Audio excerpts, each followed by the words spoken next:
Hey, what's going on, guys? KIM-1 here. In this video I'd like to introduce a scrolling banner program I've developed using this online KIM-1 emulator. So without further ado, let's have a look how it works. So here is the source code. I just copy and paste to the editor, assemble, origin 200 hexadecimal, it's okay, upload 0200, go into the origin and click go, and here is the program. And just to compensate the lack of my video recording software, just make time roll a little bit faster. So this is how it actually works if I don't have my video recording software being involved here. And now let's try to figure out how it works. What's the algorithm actually? So just get rid of this. Cool, we don't need it anymore. We'll be referencing the code here just in a moment. But for now, I just want to show you the following thing. So we have couple of essential things. So first, this constant len, which stands for length of the user display buffer, and it's not decimal, it's hexadecimal. And also we have this, these are the bytes that are getting written into the 0 page with an offset. I'll describe this just in a moment as well. So here we have, well, actually I will use the ASCII characters to represent these bytes.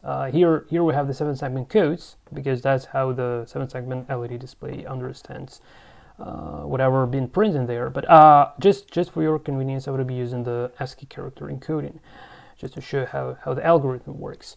So we say hello space and YouTube. The layout is a little bit different, but anyway.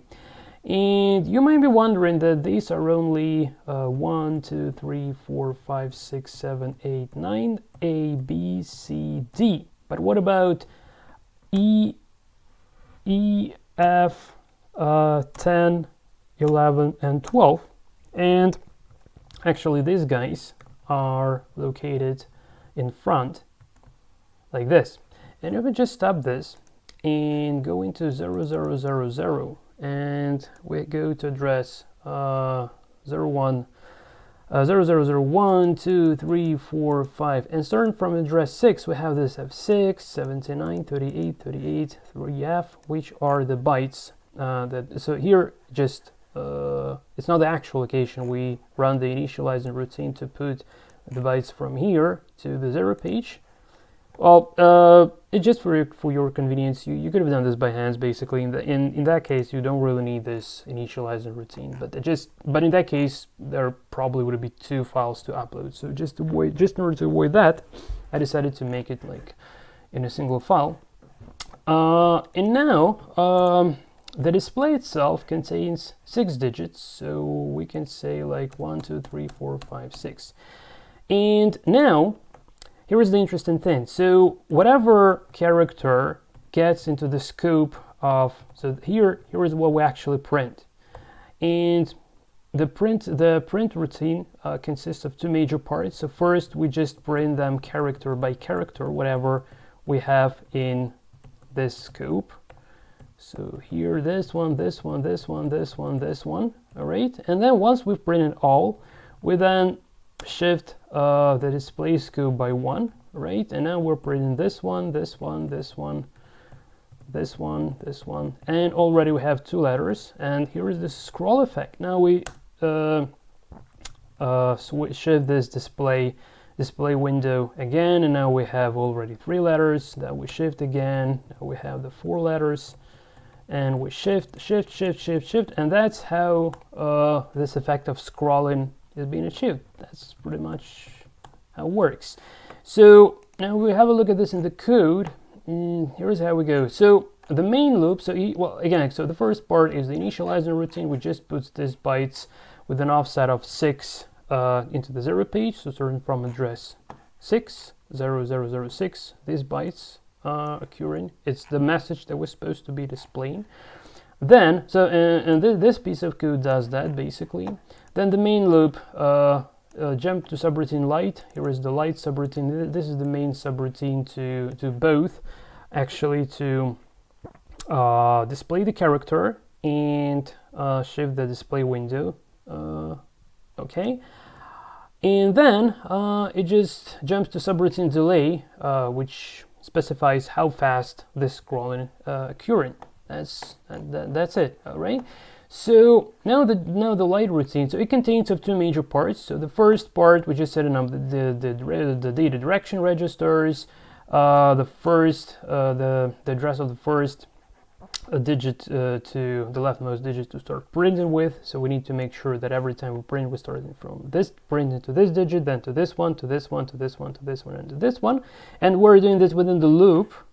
And we are doing this within the loop, so comparing to 6. So make sure that we print all the 6 characters.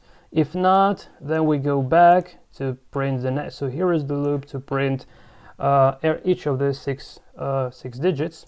And now the most interesting thing is this sort of indirect addressing being involved. So where exactly are we getting the value to be loaded into the accumulator? So this indirect, and this indirect is just a constant of 0, 0, but it's indexed by the value of y. So what this means that we actually we're going to the address of 0, 0, and there we're starting looking for the address to actually load the value into the accumulator. So this is how it works. So we go to 0, 0, 0, 0, and here we have the least significant bit, okay? And the next one is the most significant bit. So address of 0, 0, and then 0, 6. So the address 0, 0, 0, 6 being looked up indirectly, and the value at this address would be put into the A register. But not exactly from this address, but this address plus whatever we have in the Y register. So if Y register is equal to 0, then we're reading whatever we have here, and this is the byte.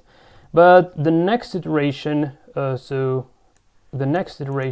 going back to the loop, and you see like this Y is being incremented. So the next iteration, what I've been showing, like this display window actually shifts. So the next iteration, we're going to be looking up the first character not from here, but actually from here. And so this would be 1, 2, 3, 4, 5, 6 characters. And then the next iteration, we're going to be going to 0, 0, 0, 7 from here. So this would be the first. So 1, 2, 3, 4, 5, 6, and so on. And what I've been showing you with this scrolling window here, right? So we just incrementing this, incrementing the address where start looking at, and that's the reason why to use this indirect addressing, right? And so y would always be from 0 to 6, but the point is that if we start from the beginning, then we just pick up this 6 bytes, then we pick up this bytes, then we pick up this bytes, then we pick up this bytes, then this, then this, then this, then this, and whatever zeros there, then this, and whatever zeros there, and this, and whatever zeros, and so on. So that's how the scrolling works. Hope that's clear. And incrementing access just needed to